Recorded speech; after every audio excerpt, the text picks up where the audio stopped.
Hi everyone, this is Debbie Happy Cohen here with another Goat Note video. This is Goat Note number 11, and in this Goat Note we're going to tackle a difficult topic, and that is what I have come to call GUS, God, Universe, Source. Now, why is this a challenging topic? Because for a number of reasons, but before I say that, actually what I want to say is what I'm most committed to is to helping you be in your fullest brilliance, in your deepest alignment with your grandest, most beautiful self.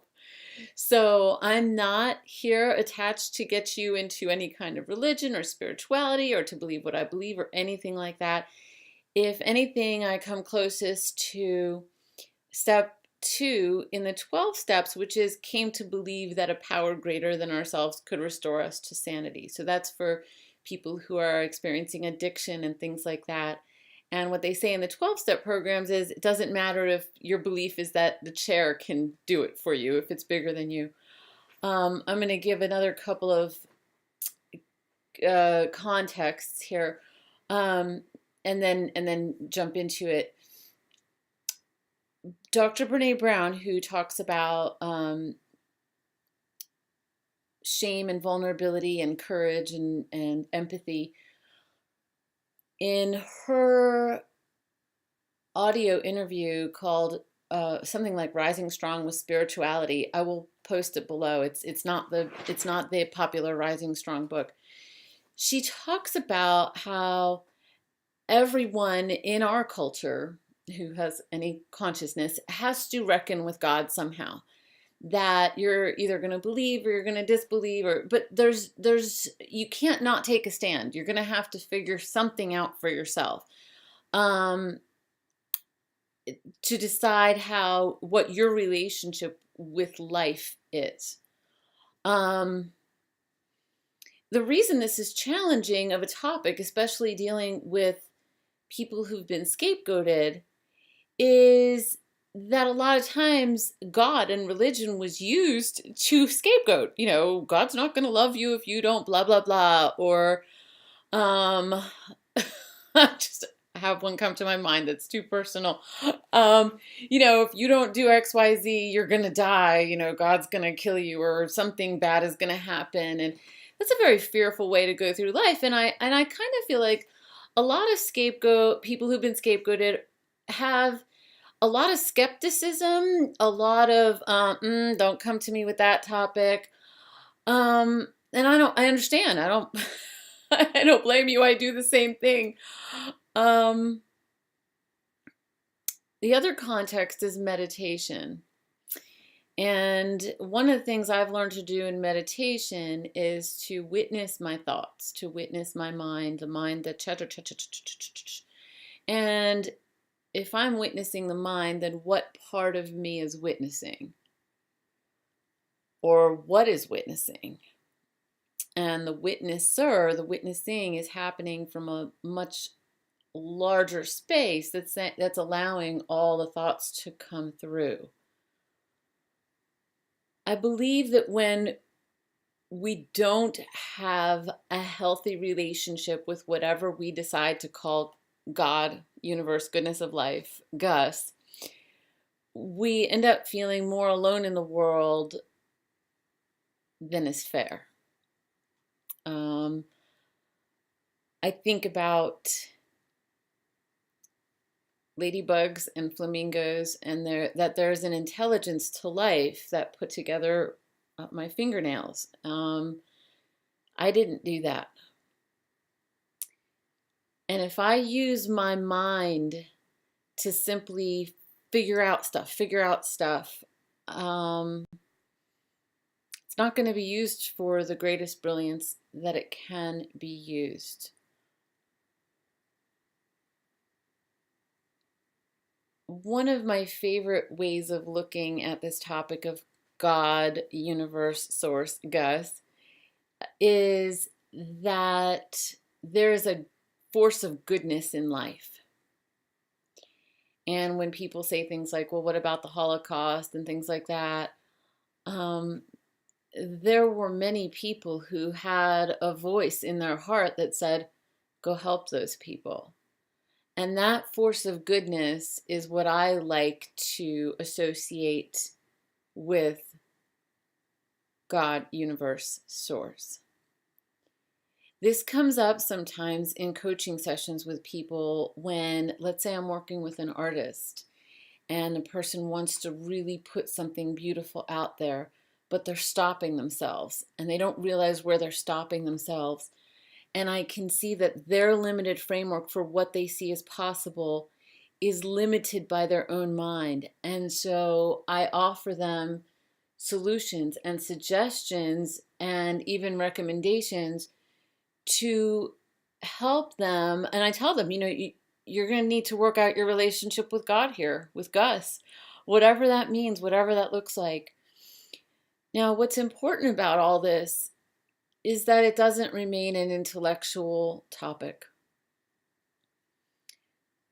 When somebody feels fully supported by their family, by their community, and they're raised in a way that says, I see you. I trust what you have to say. If you say that you feel something, I trust that you're really feeling that. I don't question your reality. I don't question your experience. What do you need? How can I help you? When you have that kind of experience, there is a felt sensation of, I am being watched over in a good way. There is a felt sensation of, I am connected. I belong here. I'm safe. All is well. If you were scapegoated as a child, you had the exact opposite. If you were gaslighted, you had the exact opposite. So giving yourself the opportunity to experience this exact opposite is an act of faith. And that act of faith is a choice. It's a choice to say, you know what, maybe there's something bigger. The important thing is to be able to access the feeling state that is an embodiment. I have a close friend who is, she quilts.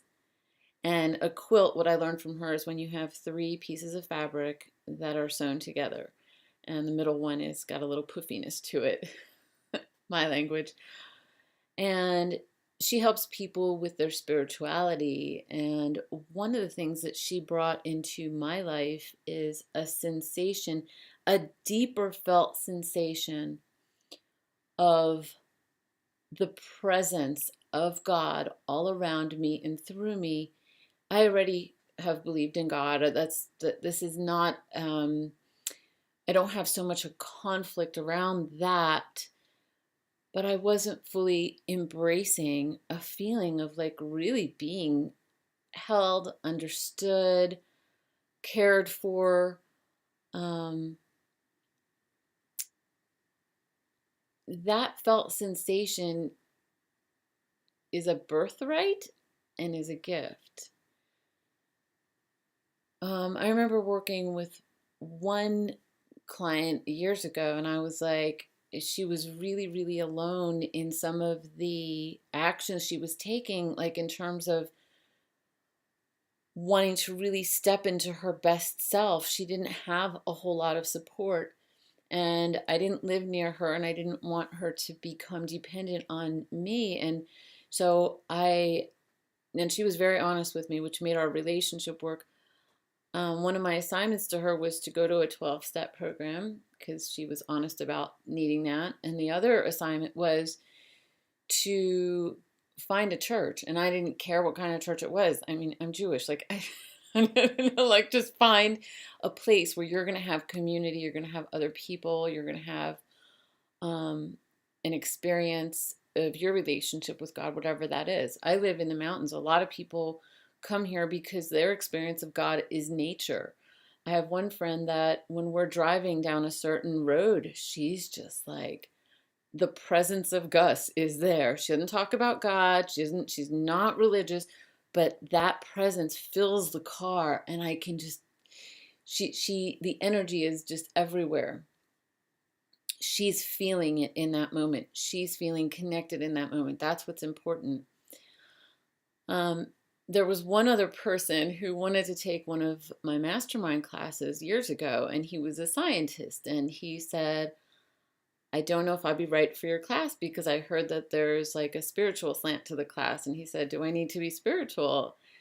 And I said, well, tell me about what you believe. And what it came to was we had a conversation about where does the grass come from? How does it grow? And he said, I said, of course, the sunlight and the water, but where does that come from? So we kept bringing it back, back, back. And finally he said, I believe that the universe is this big vat of energy and we each get a ladle full.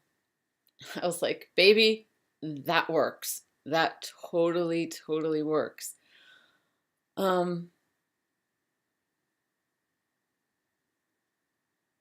If you have experienced being scapegoated or gaslighted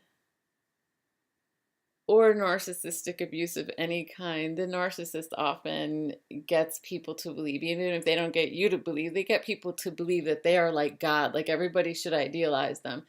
So even if you rebel against them, you're still compared to the people who are believing in them. And there's a feeling of feeling left out. And if that gets carried into your relationship with God, what I'm bringing to the table here is that that can be healed.